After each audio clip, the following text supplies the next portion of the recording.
Is anger useful? हमने तो बचपन से यही सुना है कि गुस्सा करना बुरी बात होती है, नहीं करना चाहिए गुस्सा। तो अब हम कैसे बोल सकते हैं कि गुस्सा यूजफुल होता है? पहले समझते हैं कि गुस्सा आता कब है। जब भी आपको लगता है आपके साथ इनजस्टिस हुई है, गुस्सा आता है। मानिए आप अपना 100% दे रहे हैं रिलेशनशिप में, दूसरा जना सिर्फ 50% दे रहा है, कभी फोन उठाता है, कभी फोन नहीं उठाता, गुस्सा आएगा।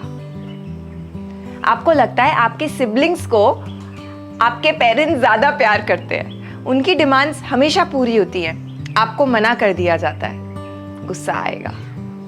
आपके घर के सामने कोई बार बार गाड़ी खड़ी कर देता है, इनजस्टिस हो गई, गुस्सा आएगा। ये समझना बहुत जरूरी है कि गुस्सा अपने में सही या गलत, बुरा नहीं होता, ये आना बहुत नेचुरल है। नेचर ने हमारे अंदर ऐसा कुछ भी नहीं डाला जो यूजफुल ना हो। Anger can also be useful. ये एक साइन की तरह है, एक मैसेंजर की तरह है, हमें बताने आता है maybe something needs to change, आप कुछ बदल सकते हैं।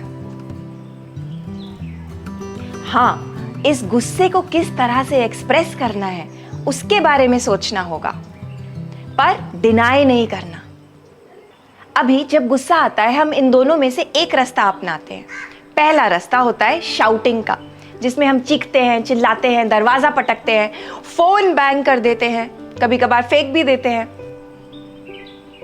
इसमें हमने इमोशनल रिएक्शन इमीडिएटली दे दिया, बिना सोचे समझे।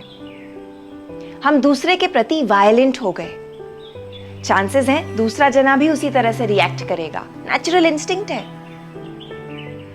सॉल्यूशन नहीं निकला प्रॉब्लम का। और आगे चल के जब भी ऐसी सिचुएशन आएगी, चांसेस है हम इसी तरह से रिएक्ट करें, चीख के, चिल्ला के, कर्स वर्ड्स यूज करके, क्योंकि वो हमारी लैंग्वेज बन गई, हमारा एटीट्यूड बन गया। दूसरी तरफ होता है बॉटलिंग, जिसमें हम अपने इमोशंस को दबा देते हैं। हम लड़ाई नहीं करना चाहते, हम दूसरे के सामने अच्छा बने रहना चाहते हैं। I want to be a good person. पर इस गुड और बैड के चक्कर में आप अपने साथ क्या कर रहे हैं? अपने इमोशंस को दबाए चले जा रहे हैं। आगे चल के यही एंजाइटी में कन्वर्ट हो जाता है, डिप्रेशन में कन्वर्ट हो जाता है।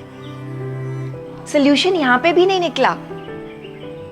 आगे चल के कभी भी ऐसी सिचुएशन आएगी, आपका फर्स्ट रिस्पॉन्स होगा इसको दबा लेना। कोई भी आप पे चिल्लाएगा, दबा लेते हैं। इसमें आप अपनी तरफ वायलेंट हो गए। एक और तीसरा रास्ता होता है, इंटेलिजेंट वे ऑफ रिस्पॉन्डिंग। इसको हम बोलते हैं एक्सप्रेसिवनेस। एक्सप्रेसिवनेस, इसमें हम अपने मन की बात बहुत क्लियरली सामने वाले तक पहुंचा देते हैं। फॉर एग्जाम्पल, आपके बॉस आप पे सबके सामने चिल्ला देते हैं। नेचुरली बुरा तो लगेगा, ह्यूमिलिएटेड भी फील होगा।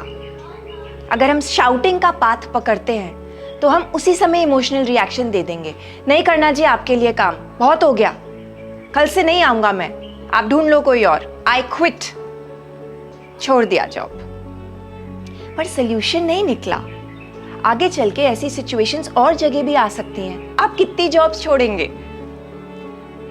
अगर हम बॉटलिंग का रास्ता अपनाते हैं तो हम सोचेंगे मेरी जॉब ना छूट जाए अगर मैंने कुछ बोल दिया तो। ये तो सब जगह होता है, कोई बात नहीं, जाने दो, सह लेते हैं। एक दो बार जाने दिया ठीक है, पर हर बार मन में कहीं ना कहीं यही चलता रहता है, मुझे ये बोलना चाहिए था, मुझे वो बोलना चाहिए था, पर निकलता कुछ भी नहीं है। अगर हम एक्सप्रेसिवनेस का रास्ता अपनाएं तो हम अपने बॉस से बहुत क्लियरली अपने मन की बात एक्सप्रेस कर सकते हैं। मुझे ना बहुत एम्बैरेस्ड फील होता है जब आप सबके सामने मुझसे जोर से बोल जाते हैं या चिल्ला देते हैं। कहीं ना कहीं ये मेरे काम को डीवैल्यू करता है। अगर मेरी गलती भी है तो क्या हम आगे से इन कॉन्वर्जेशंस को अकेले में कर सकते हैं, सॉल्यूशन ढूंढेंगे। ऐसे में आपने ना तो अपने बॉस के प्रति वायलेंस दिखाया, ना अपने प्रति वायलेंस दिखाया। एक सॉल्यूशन ओरिएंटेड अप्रोच फॉलो करी। जब भी हमको गुस्सा आता है, हमारी रिस्पॉन्सिबिलिटी है दूसरे तक अपने मन की बात पहुंचानी। तो आगे से जब गुस्सा आए आप बोल सकते हैं आई फील एम्बैरेस्ड या I feel disappointed, I feel hurt. जब आप अपने से शुरू करते हैं आप दूसरे को अपनी बात समझने का मौका दे रहे हैं। पर हाँ, अपनी टोन ऑफ वॉइस के बारे में भी थोड़ा ध्यान देना होगा। एक चीज़ होती है I feel embarrassed when you talk to me like this, एक चीज़ होती है मुझे बुरा लगता है, मुझे एम्बैरेसमेंट होती है जब आप इस तरह से बात करते हैं। तो आपकी आवाज़ में भी एक ह्यूमिलिटी होनी चाहिए, प्यार होना चाहिए, तभी दूसरा जना समझेगा। जैनिज्म में बताया गया है अहिंसा परमो धर्म। तो जब हम दूसरे के प्रति वायलेंट नहीं होते, अपने प्रति वायलेंट नहीं होते, पर तभी भी अपनी बात बोल देते हैं, हमने अपना धर्म निभा दिया। अब इसके बाद सामने वाला किस तरह से रिस्पॉन्ड करता है वो हमारे कंट्रोल में नहीं है, पर तभी भी इस अप्रोच में सॉल्यूशन निकलने के चांसेस सबसे ज्यादा है। आगे चल के आपके अंदर बहुत कॉन्फिडेंस बिल्ड होगा अपनी बात बोलने का, अपने अंदर बहुत पीसफुल फील होने लगेगा, बहुत कंटेंटमेंट आएगा। पतंजलि योगा सूत्रास में भी बताया गया है अहिंसा बेडरॉक है एक सक्सेसफुल हैप्पी लाइफ का। तो आगे से आपको जब भी गुस्सा आए ऑब्जर्व करिए, आप शाउटिंग की तरफ जा रहे हैं या बॉटलिंग की तरफ जा रहे हैं। उस समय आप एक्सप्रेसिवनेस को चूज कर सकते हैं। लेट दिस बी योर साधना। ऐसे और बहुत से योगिक कॉन्सेप्ट सीखने के लिए और हमारे साथ रोज सुबह लाइव योगासनास प्रैक्टिस करने के लिए join us for the 21-day yoga challenge. Click here to register now. I'll see you all on your mats.